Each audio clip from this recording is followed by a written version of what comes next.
Selamat datang di sesi yang kelima. Kita akan pelajari tentang rangkaian dengan sumber terkontrol bagian yang pertama. Di sesi ini kita akan menganalisa rangkaian resistor dengan sumber terkontrol, kemudian mengerti bahwa rangkaian ini tidak berbeda dengan rangkaian yang hanya berisi resistor saja, karena sama-sama memiliki resistansi ekuivalen dan fungsi transfer.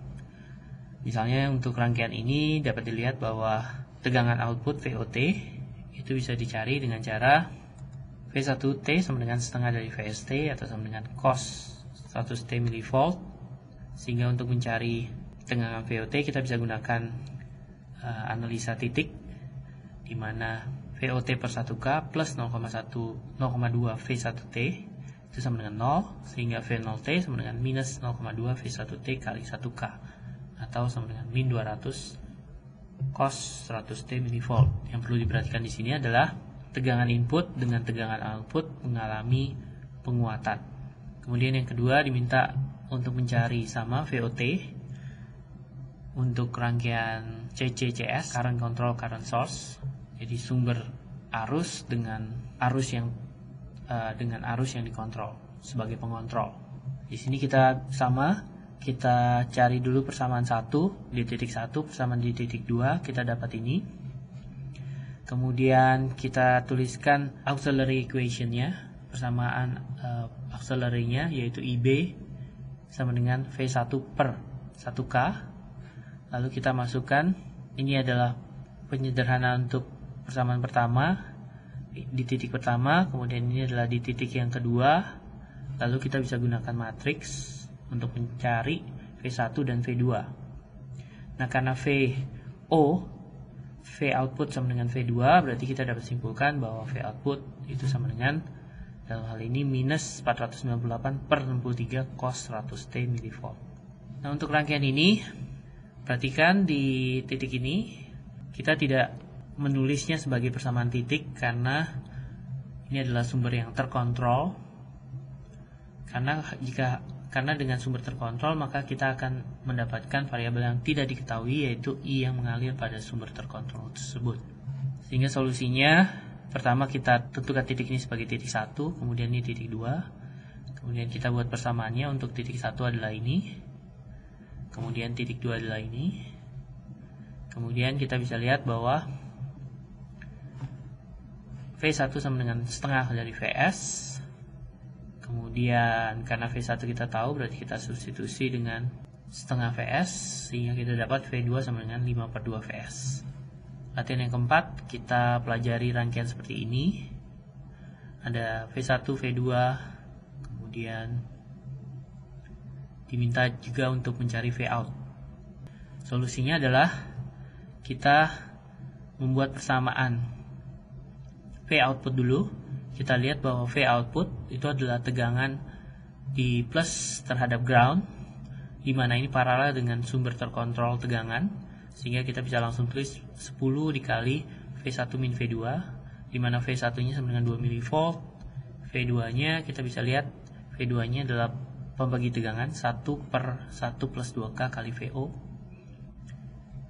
sehingga kita bisa tulis seperti ini. Kemudian langkah berikutnya adalah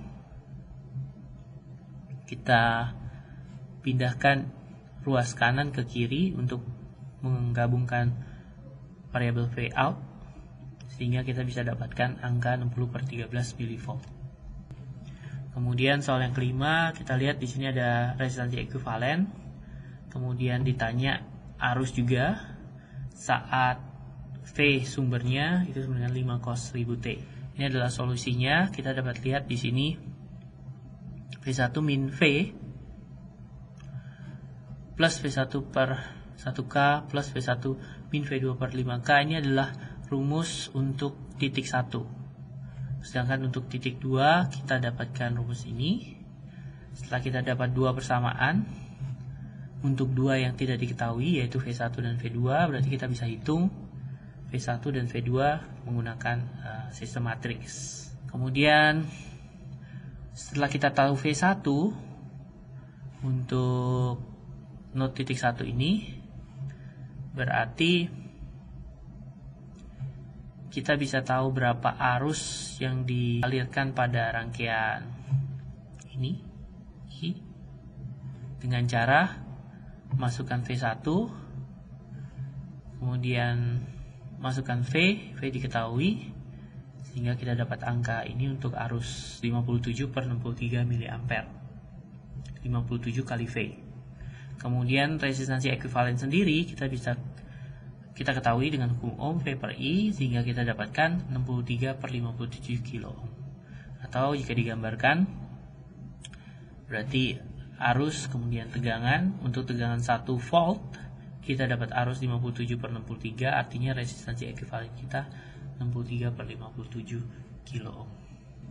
Kemudian yang B, kita mendapat rangkaian yang sama.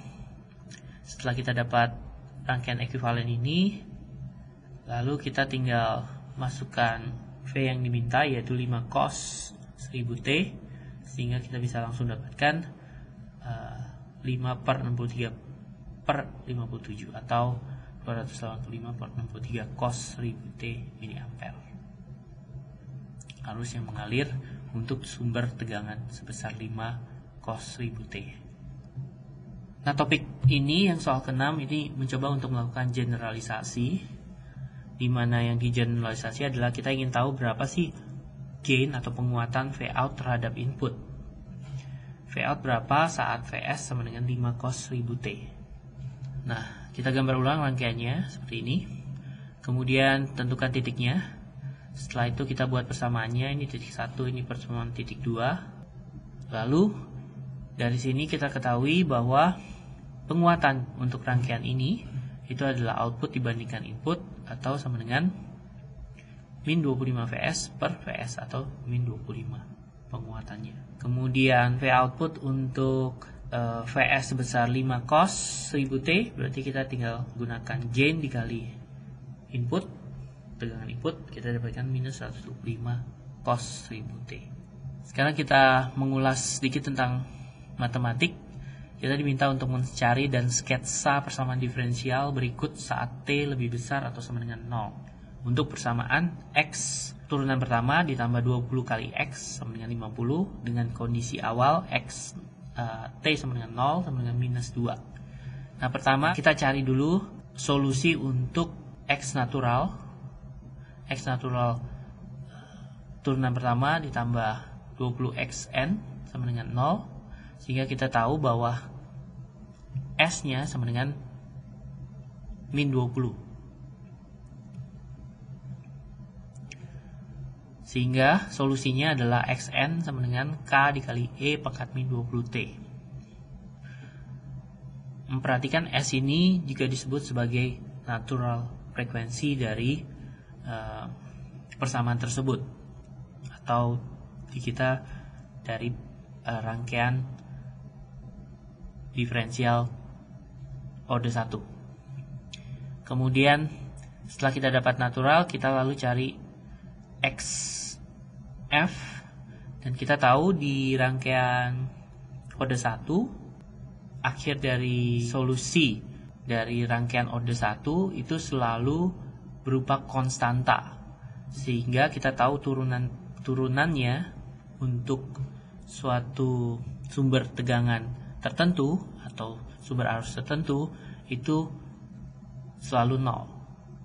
Sehingga kita bisa tulis bahwa solusi untuk A, turunan dari A selalu 0 karena A berupa konstanta. Turunan seperti kita tahu, turunan dari konstanta selalu 0. Kemudian plus 20A sama dengan 50, lalu kita bisa dapatkan A sama dengan 5/2. Dari kedua persamaan ini lalu kita gabung menjadi persamaan XT, sehingga kita dapatkan KE pangkat minus 20T plus 5/2. Dengan kondisi inisial yang diketahui X0 sama dengan min 2, berarti kita bisa dapatkan K sama dengan min 9/2. Sehingga XT persamanya menjadi min 9/2 kali E min 20T plus 5/2. Ini jika digambarkan adalah kurang lebih seperti ini. Pada saat T sama dengan 0, berarti kita mulai di titik min 2. Lalu dia naik eksponensial, dimana kecepatannya ini ditentukan oleh frekuensi natural. Kemudian dia akan stabil di 5/2 atau 2,5. Sampai di sini sesi kelima, nanti kita akan lanjut ke sesi ke-6. Terima kasih.